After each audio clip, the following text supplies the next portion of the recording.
Pois muito bem. Um grande pensador e filósofo, historiador inglês, dizia que a civilização ocidental ela foi feita através de obras de homens e mulheres. Ele dizia que esses homens e mulheres eram os homens e mulheres que faziam a sua história e a história da própria civilização. Há tempos atrás eu criei um quadro aqui no programa, que estamos recuperando a partir de hoje, chamado Personagens que Fazem a História. Através deste quadro, nós tentamos mostrar para as pessoas que viver é um segredo e viver é uma arte. Viver é um segredo porque está dentro de nós, passarmos para fora esse segredo. E uma arte porque para saber viver é preciso também ter a arte de bem viver. E essas pessoas, esses personagens que fazem a história, são aquelas pessoas que construíram a sua vida, passaram dificuldade, tiveram reveses, tiveram derrotas, fracassos, mas foram à frente, com perseverança, com criatividade e, sobretudo, com gana de vencer. E venceram. E ajudaram com a sua vitória, ajudaram com a sua história a criar coisas que são hoje motivo de felicidade para milhares de famílias, para milhares de pessoas. E também fazem com que essas pessoas se inspirem nelas para também fazer a sua história e para também ajudar a civilização a ser melhor do que é. Esse quadro, então, volta a partir de hoje. Nós vamos fazer com mais frequência aqui no programa, porque acho importante passar para a geração atual que é preciso ter perseverança, que todas as pessoas podem vencer, podem chegar lá, podem chegar no topo, podem subir montanhas, como se diz, uma coisa que é bíblica. Então, a partir de hoje, nós estamos com muita alegria recuperando este quadro e trazendo para vocês personagens que ajudaram a nossa história, que ajudam a nossa história e certamente estão ajudando as gerações atuais a serem melhores do que as gerações passadas. E para ilustrar esse quadro e começar bem, 100%, nós estamos aqui hoje com um personagem que é digno deste nome, que é digno deste quadro, que é o Dr. Oscar Allgaier. Dr. Oscar Allgaier, que prazer tê-lo aqui no programa. Prazer é todo meu. Tu sabe que sou um admirador do teu trabalho, da história que tu faz dentro do jornalismo gaúcho. E para mim, vendo que tu está retomando um quadro já tradicional na tua história de jornalismo, fazer a reestreia nesse quadro para mim é uma honra muito grande. Até eu acho que nem mereço isso. Que beleza. Bom, mas o centro da entrevista hoje é o Dr. Oscar Allgaier. Dr. Oscar Allgaier, o senhor tem uma história muito grande, muito precisa, uma história preciosa também aqui entre nós, mas vamos começar lá. Onde o senhor nasceu, as suas primeiras impressões da vida? Silvio, em primeiro lugar eu quero agradecer então, mais uma vez a oportunidade e cumprimentar os espectadores que estão dando o privilégio da assistência e dizer que eu sou natural de Porto Alegre, eu sou cria do Partenon, eu costumo dizer isso, né? E com muita honra. A minha história, ela é como de muitos, ela teve assim como objetivo de vida, né, alcançar coisas que para a minha origem ali na infância seriam quase que inatingíveis. Impensáveis. Né? Exatamente, né? E aí, como é que tudo começou? Bom, o segredo de tudo, eu tive uma boa base familiar, isso eu acho que é uma coisa que é fundamental. Né? Se não se tem recursos financeiros, uma orientação, às vezes, é muito mais valiosa valores, né? Do que uma orientação familiar, uma base, pai, mãe, irmãos, né? Parentes próximos. Isso me ajudou muito. E a gente, como muitos, eu tive uma infância, assim, não pobre, mas uma infância com, assim... restrições, né? De família média para baixo, vamos dizer, né? Típica do Partenon. Eu sou filho do Partenon, por isso que eu digo isso, né? Típica do Partenon. Então, ali, o Partenon é quase uma escola, porque a gente tem aquela convivência com pessoas que não têm tanta oportunidade, né? Ou não têm tantas condições.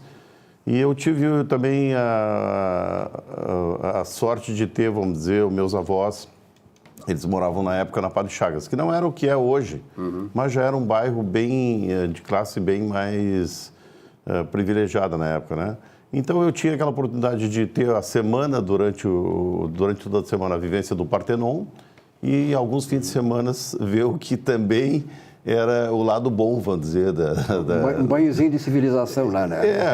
Eu não diria civilização, mais ou menos assim, isso, né? de ver o que também era possível. O outro né? lado, E isso, para mim, foi muito bom porque me criou objetivos, ou seja, o que eu teria que fazer para alcançar aquilo.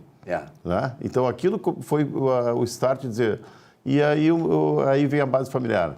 E eu dizia, pai, como é que eu posso ter aquela bicicleta que o menino tem lá na Padre Chagas?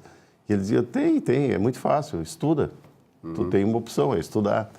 E isso, numa criança de 7, 8 anos, se tu começa a plantar a semear nela, pode que não dê nada, mas no meu caso foi o start para criar um objetivo. Então, eu tenho como chegar lá.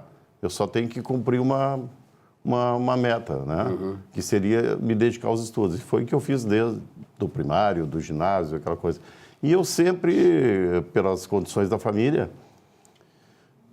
iniciei, obviamente, estudando em grupo escolar, que eram estaduais, né? Ginásio estadual, depois Julinho, Parobé, URGS, quer dizer, a minha trajetória no Julinho, foi também. Toda, fomos colegas de Julinho. E eram colégios públicos de qualidade. E eram padrões na época, né, de estudo, né? O Instituto de Educação, o Julinho, todos eles eram até muito concorridos a entrada neles, né? E isso foi a minha trajetória escolar, para poder chegar nesse objetivo que eu tracei na infância já, né? E as tuas amizades naquela época? Quer dizer, porque a gente se cria num ambiente familiar e tal, naquele tempo, sobretudo no nosso tempo mais atrás, né? Porque as crianças naquele tempo, elas compartilhavam na rua, compartilhavam em ambiente fora, dentro do lar. Hoje, as crianças estão recolhidas dentro dos quartos, com o computador e tal, é uma coisa diferente. Como é que foram as tuas amizades? Que amizades que perduram até hoje? Silvio, a nossa geração teve um privilégio de ter essa infância que tu está descrevendo e ela era uma convivência sadia. A gente convivia ali no Partenon, tanto com a gurizada lá do Campo da Tuca, com Maria Conceição, como nosso bairro, ou da Jaime Teles, Azenha, Santana. A gente tinha uma convivência, porque a gente tinha que buscar o contato pessoal, não existia essa questão, ou seja, virtualidade, você fazia o colégio de manhã e depois perdia o contato com os colegas. Hoje, a gurizada sai do colégio e continua no computador, tendo contato até o final do dia através da internet. Não existia isso. Mas eram pessoas de poucas posses, mas de boa índole. Né? E mesmo a gurizada que a gente chama de comunidades, né, ou de vilas, como chamamos aqui, eles não tinham a maldade que hoje em dia tem. Então era fácil de jogar futebol contra a gurizada da vila ou não. Não tinha essa questão da criminalidade que hoje está imperando na nossa sociedade. Da droga e da criminalidade toda, não tinha isso. Então era uma convivência muito sadia até, né? Tu tens amigos ainda que até hoje mantém contato daquela época? Mantém contato com poucos, né? E alguns até a gente tem vontade de resgatar o contato, só que as vidas, cada uma segue seus caminhos, né? Alguns até nem já deixaram já deixaram essa existência, né? Mas outros eu tenho contato até que estão fora do estado, mas é contato assim, mais por internet, né? Eventual. Até o ano passado eu revi um que era muito nosso amigo, morando em Maringá, ele veio a Porto Alegre, eu fiz questão de encontrar com ele, jantar com ele para a gente colocar os assuntos em dia, né? Mas já não há mais aquela identificação, aquela liga que existia, né? Bom, nós sabemos, né, que os valores da família são importantes no futuro das crianças, né? Tu falaste muito bem que o teu pai diz, já quer chegar nisso aí, tu tem que estudar. Bom, tu estudaste e tal, como é que foi a opção pela engenharia? Bom, a opção pela engenharia, ela veio paralela à opção pelo empreender. Eu sempre fui um pouco empreendedor e tive sempre uma facilidade para visualizar uma oportunidade, né? E eu lembro que para fazer a universidade, a minha primeira opção não foi a engenharia civil, que hoje é a área que eu atuo. Foi uma influência de um professor do Parobé que me orientou a fazer a engenharia de Minas, que segundo ele na época seria a profissão do futuro, né? Bom, eu pesquisei bastante e optei por fazer esse curso, ingressei na URGS, mas na época eu precisava me manter, e não tinha mais como o meu pai manter os custos de uma universidade, aquela coisa, embora a URGS não tenha um custo alto, né? E aí, para fazer isso, eu peguei e fui fazer né? Nós tivemos um grande sinistro, um incêndio em Porto Alegre, de uma rede de lojas. Foi da Renner? Foi 77, né? A Renner 76 ou 77? 76 ou 77. Eu estava ali a uma quadra, presenciei. Foi uma fatalidade que até hoje fez com que a empresa adquirisse o padrão que hoje ela tem. Verdade. Né? Aquilo talvez tenha sido uma tragédia que mudou o perfil da empresa para atingir a qualidade que hoje eles têm. Esse grande líder que é o José Galó. Não, ali é um case de sucesso, né? Bom, então, como ocorreu o sinistro e concomitantemente 2 outros em São Paulo, o Joelma e o Andraus, você deve lembrar, sim, foi de grande impacto na época, eu pensei, como eu tenho o curso eletrotécnico Parobé e não tenho horário para trabalhar numa empresa, porque os horários da URGS são muito picados durante o dia, eu vou trocar fiação nos edifícios do centro de Porto Alegre. E foi uma oportunidade de momento, porque todo mundo queria fazer isso. Todo mundo tinha receio que fosse incendiar o seu prédio.